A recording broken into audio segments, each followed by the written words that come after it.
Hello there. So glad you could join me today.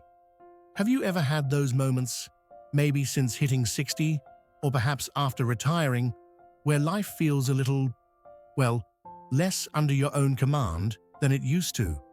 Perhaps your days feel dictated more by appointments or obligations, or maybe physical changes mean you can't quite tackle things the way you once did. Sometimes it feels like the world is moving faster, or that external events have more sway over your mood or your plans than your own intentions do. It's a common feeling, this sense that maybe we've lost a bit of control, that we're passengers rather than the drivers of our own lives. And let's be honest, life does throw curveballs, especially as we navigate our later chapters. Health concerns might pop up, family dynamics shift, retirement brings huge changes to routine and identity, and maybe societal attitudes about aging sometimes make us feel a bit sidelined. It's easy, amidst all this, to start feeling like things are just happening to us. But here's something incredibly powerful I want us to explore together today. While we can't always control what happens externally, we have far more control than we often realize over how we experience life, how we feel day to day, and how much agency we truly possess. The key often lies not in changing the world around us, but in shifting something much closer to home. Our own mindset, our perspective, the way we frame things in our own minds is like the steering wheel for our internal world. It guides our emotions, influences our choices, and ultimately shapes our sense of control and well-being, regardless of our age or circumstances. Sometimes, regaining that feeling of being in the driver's seat isn't about grand external changes, but about making conscious internal shifts in how we think and approach life. You see, our mindset isn't fixed. It's something we can cultivate and refine at any age. So, in this video, we're going to explore 4 powerful mindset shifts you can make starting today to help you regain control of your life after 60. These aren't about denying challenges, but about equipping ourselves with mental tools to navigate them with greater resilience, purpose, and a stronger sense of personal power. These shifts can help turn feelings of helplessness into feelings of capability and transform passive acceptance into active engagement with life. Ready to reclaim that feeling of being in charge? Let's get started with the first, absolutely fundamental shift. This first mindset shift is all about consciously focusing your energy on what you can control and learning to let go of what you can't. This sounds simple, maybe even obvious, but truly practicing it day in and day out can be transformative. Think about how much mental and emotional energy we can sometimes spend worrying about things entirely outside our direct influence. The state of the global economy, political decisions, what other people think or say about us, maybe even dwelling excessively on past regrets or spinning anxious what-if scenarios about the future. Or perhaps we get deeply frustrated by physical limitations we simply cannot reverse, pouring energy into railing against something unchangeable. While acknowledging these realities is part of life, constantly directing our primary focus and energy towards them is a recipe for feeling powerless, anxious, stressed, and ultimately drained. It's like trying to push a river upstream, exhausting and ineffective. Regaining a sense of control starts by deliberately, consciously redirecting that precious mental and emotional energy toward the areas where we actually do have influence. Take a moment right now, or perhaps later, with a pen and paper, and really think about your typical day or week. What aspects are genuinely within your sphere of direct influence? You might be quite surprised at how long the list can be. You absolutely can control things like your attitude, and your immediate reactions to events, how you choose to structure your morning routine, what time you decide to get up, the healthy food choices you make, whether you decide to incorporate some gentle movement or exercise into your day, who you reach out to connect with socially, the information you consume, whether you challenge yourself to learn something new, how you maintain your personal space, setting healthy boundaries with others, and fundamentally deciding how you allocate your time and attention. These might seem like individual small things, but collectively, they weave the very fabric of your daily life experience. These are the levers you can actually pull. Now let's contrast that with the things you generally cannot directly control: the weather patterns, the evening news headlines, other people's choices, moods, or opinions, unexpected health diagnoses. Though importantly, you can often control your response and management plan, the fundamental biological process of aging itself. Clearly identifying these elements as largely outside your direct control is the crucial first step. The second, and often more challenging step, is consciously choosing not to invest the bulk of your worry, anger, or frustration into them. It doesn't mean you don't care. It means you recognize where your energy is best spent for a positive outcome. Trying to control the uncontrollable is like trying to hold water in a sieve. Your energy just drains away. So, how do you put this into practice? It starts with self-awareness. Begin by noticing where your thoughts habitually drift, especially when you feel stressed, anxious, or powerless. When those feelings arise, pause and ask yourself gently, is the source of this feeling something I can realistically influence or change right now or in the near future? If the answer is yes, then channel that feeling into identifying a small, controllable action step. For example, if you're feeling overwhelmed by clutter at home, you can control the decision to tackle one small drawer or shelf for 15 minutes. If you're feeling isolated, you can control picking up the phone to call a friend. Focus on your action. If the answer to the question is no, I can't directly control the source of this feeling, then practice acknowledging the feeling without judgment and then deliberately pivot your attention. Shift your focus to something tangible and within your control, even if it's as simple as deciding to water your plants, listen to a favorite piece of music, or focus on your breathing for a few minutes. This isn't about suppressing emotions or pretending challenges don't exist. It's about becoming a wise steward of your own mental and emotional resources.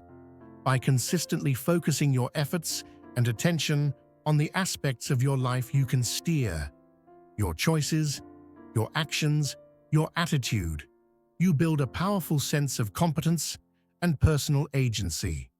You move from feeling like driftwood tossed by waves to feeling like the captain of your own ship, navigating the waters you're in. This shift alone can dramatically increase your feeling of being in control, significantly reducing stress and freeing up vital energy for more positive and purposeful living. Now, closely linked to focusing on what we can control is another internal adjustment that powerfully reshapes our experience of life, especially when things feel difficult or when we're tempted to focus on what we might have lost over the years. This second powerful mindset shift involves actively cultivating gratitude, intentionally training your brain to notice and appreciate the good. Once again, this might sound like simple positive thinking, but the impact of a genuine gratitude practice goes much deeper. Our brains often have a negativity bias, a tendency to zoom in on problems, complaints, and what's missing. It helped our ancestors survive, but today, it can easily trap us in cycles of discontent, making us feel like life is mostly hardship, or that we lack control over our happiness. Gratitude acts as a powerful counterbalance. It's the deliberate practice of seeking out, acknowledging, and savoring the good things in our lives, the big blessings and the tiny, everyday moments that are present right now, despite any coexisting challenges. It doesn't mean denying reality. It means ensuring we give the positive aspects of our reality equal, if not greater, airtime in our minds. When we consistently practice gratitude, it literally starts to rewire neural pathways. It shifts our perspective, lifts our mood, can lower stress levels, improves sleep for some, and powerfully reminds us of the resources, connections, abilities, and simple joys we do possess. This awareness inherently boosts our sense of well-being and our feeling of control. When you feel a sense of abundance, even in small things, you feel less vulnerable. So how do we make cultivating gratitude a tangible mindset shift after 60? Like any skill, it requires intentional, regular practice. One of the most effective methods is keeping a gratitude journal. This doesn't need to be daunting.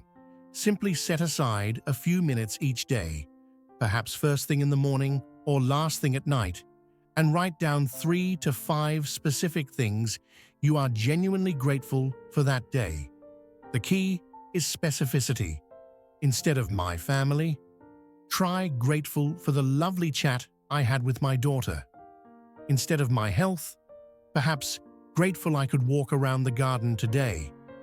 Notice simple things: the delicious cup of coffee, the comfortable feeling of my favorite sweater, hearing the birds singing. Writing forces you to articulate it. If journaling doesn't appeal, try gratitude moments throughout your day. Make it a habit to pause intentionally and find something to appreciate. While waiting for the kettle to boil, look around your kitchen and find one thing you're thankful for. When interacting with someone, consciously look for something positive. Another potent practice is expressing gratitude outwards. Make a deliberate effort to thank people sincerely. Consider sending a quick text, email, or note to someone just to say you appreciate them. The power lies in consistency. Making gratitude a regular practice trains your brain to automatically scan for the positive. It doesn't erase life's difficulties, but it fundamentally changes your internal baseline. It builds resilience and fosters contentment. This deep sense of inner resourcefulness and appreciation is a profound form of control. Control over your own perspective and emotional well-being. Focusing on what we can control and intentionally cultivating gratitude work beautifully together, creating a much stronger and more positive foundation for how we experience each day, allowing us to navigate life's ups and downs with a far greater sense of agency and inner peace. These shifts help us manage our internal world more effectively.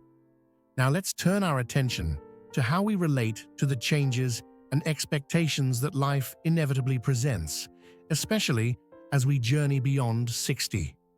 This brings us to our third vital mindset shift: embrace imperfection and cultivate adaptability. This one can sometimes feel a bit challenging because many of us grew up with certain ideas about how things should be, or hold ourselves to high standards based on how we used to function. When reality doesn't quite match up to these rigid expectations, perhaps due to health changes or unexpected circumstances, it's incredibly easy to feel frustrated, disappointed, or like we've lost control. We might find ourselves dwelling on the gap between the should and the is, which only fuels feelings of discontent. Think about it. Maybe you used to love hiking challenging trails, but now knee pain makes that impossible. Holding rigidly onto the past ideal only brings sadness. Or perhaps you envisioned retirement as non-stop travel, but circumstances altered those plans. Constantly comparing your current reality to that unfulfilled expectation creates a feeling of being cheated. Maybe keeping a spotless home now feels exhausting.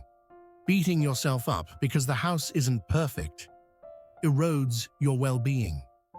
The mindset shift here involves consciously loosening our grip on those rigid expectations and embracing the idea that life is inherently imperfect and requires adaptation. It means shifting from fighting change to flowing with it. It involves replacing harsh self-criticism with self-compassion and viewing adjustments not as failures but as intelligent responses. Adaptability is a form of control. It's the control over our response to change. So, how do we cultivate this adaptability? It starts with acknowledging reality without judgment. When faced with a limitation, instead of thinking, "This shouldn't be happening," try acknowledging, "Okay, this is the situation right now." Regarding the hiking example, "Okay, my knees aren't up for those steep trails anymore." This neutral acknowledgement opens the door to seeking alternatives. The adaptive mindset asks, "What can I do?" Maybe explore flatter trails, take up birdwatching, enjoy scenic drives.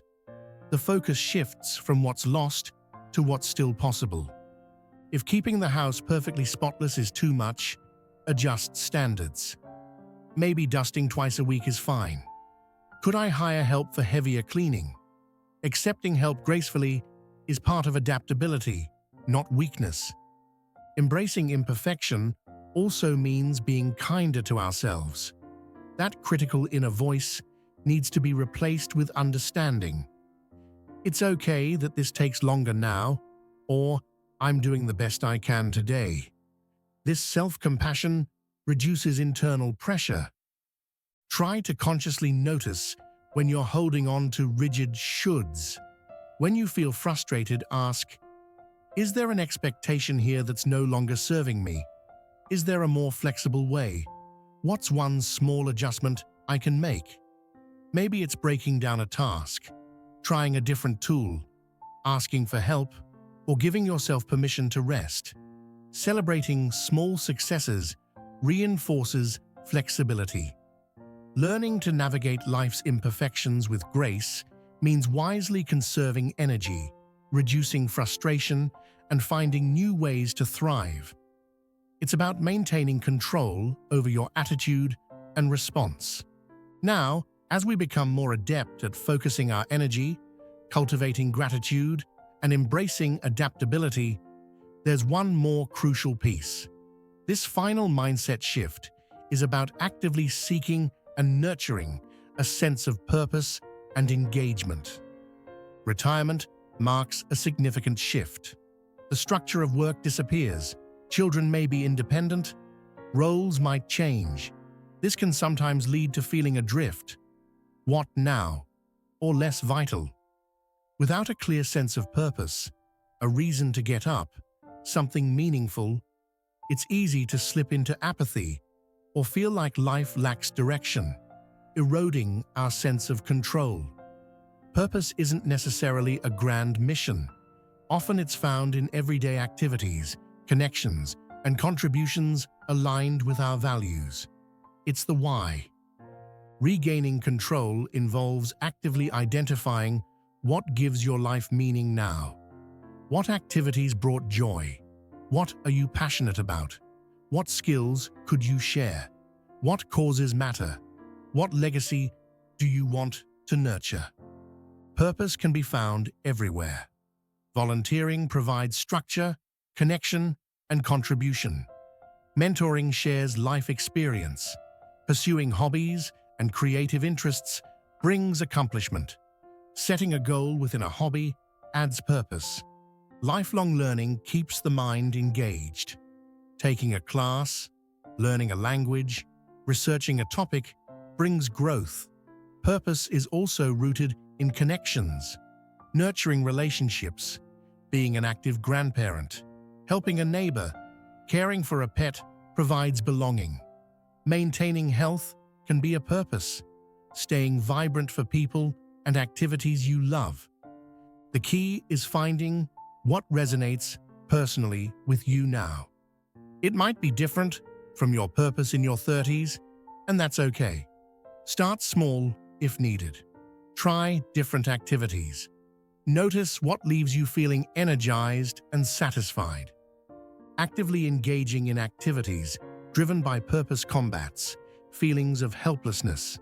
It provides structure, motivates action, keeps mind and body active, fosters connections, and reinforces self-worth.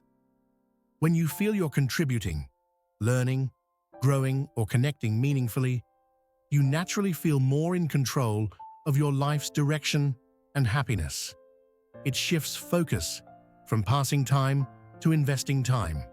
These four shifts, focusing on control, cultivating gratitude, embracing adaptability, and nurturing purpose, aren't isolated tricks.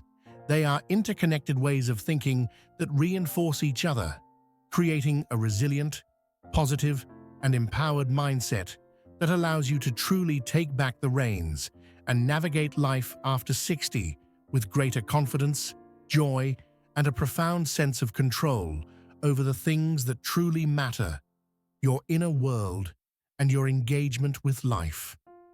And when we weave these threads together, learning to consciously direct our focus onto what we can influence while letting go of the rest, actively training our minds to notice and appreciate the good that surrounds us every day, cultivating that flexible, adaptive spirit that allows us to flow with life's changes instead of fighting them, and intentionally seeking out activities and connections that give us a sense of purpose and meaning.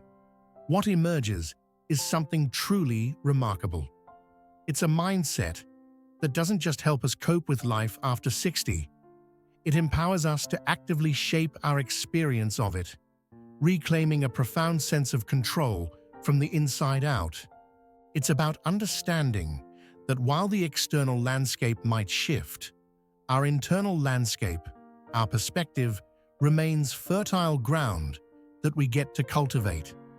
By choosing where we place our attention, nurturing gratitude, embracing flexibility, and aligning our actions with purpose, we build an inner resilience, a core strength that isn't dependent on everything going perfectly. We learn to find stability within ourselves. Think back to those moments we talked about at the beginning, those times when life might feel a bit less under our command. Perhaps now, equipped with these mindset shifts, we can see those moments differently. When frustration bubbles up about something uncontrollable, we can recognize it, breathe, and pivot our focus to a small, actionable step within our power. When challenges arise, we can meet them not just with disappointment, but with a curious, adaptive question. Okay, what's possible now? How can I adjust? When we notice ourselves dwelling on limitations, we can consciously counterbalance by savoring the simple joys still abundant. And when the days feel unstructured, we can reconnect with what matters, finding purpose in contributing, creating, connecting, or engaging fully. This isn't about pretending difficulties don't exist. It's about fundamentally changing our relationship with life's challenges and opportunities. It's about recognizing the immense power within our own minds to influence our quality of life, our emotional well-being, and our sense of agency. It's about realizing that feeling in control isn't necessarily about dominating external events, but about mastering our internal responses and intentionally choosing attitudes and actions that align with our values. And please, be patient and kind with yourself as you practice these shifts. Changing long-standing thought patterns takes time. There will be days when old habits creep back in. That's perfectly normal. The key isn't perfection, but consistent, gentle practice. Each time you consciously choose to focus, appreciate, adapt, or engage purposefully, you are strengthening those new neural pathways. You are actively taking back the reins. Remember, these mindset shifts are muscles. The more you exercise them, the stronger they become. Start small. Maybe pick just one shift to focus on this week. Perhaps keep a simple gratitude journal, or consciously identify one controllable thing when feeling anxious, or try one small adaptive approach to a difficult task. Small, consistent efforts build momentum. You absolutely possess the capacity to reshape your mindset and regain a powerful sense of control over your life experience, bringing more joy, peace, and purpose into your days, starting right now. Now, I would genuinely love to hear from you. Which of these mindset shifts resonates most with you? Have you already been practicing some of these? What helps you feel more in control of your life? Please share your thoughts, insights, or personal experiences in the comments section below. Your wisdom is valuable, and sharing helps us all learn and grow together. And if you found our conversation today helpful or encouraging, please do take a moment to give this video a thumbs up by clicking the like button. It truly does help others find the video more easily. Of course, if you'd like to join us for more conversations like this, exploring ways to live well, stay positive, and thrive after 60, please make sure you click the subscribe button and tap the little notification bell. We'd be delighted to have you as part of our ongoing journey. Thank you so much for spending this time with me, reflecting on these powerful internal tools we all possess. Remember, you are the master of your mindset. Here's to embracing these shifts, regaining control from the inside out, and living this chapter of life with purpose, resilience, and a deep sense of inner peace. Stay well, stay empowered, and I look forward to connecting with you again very soon.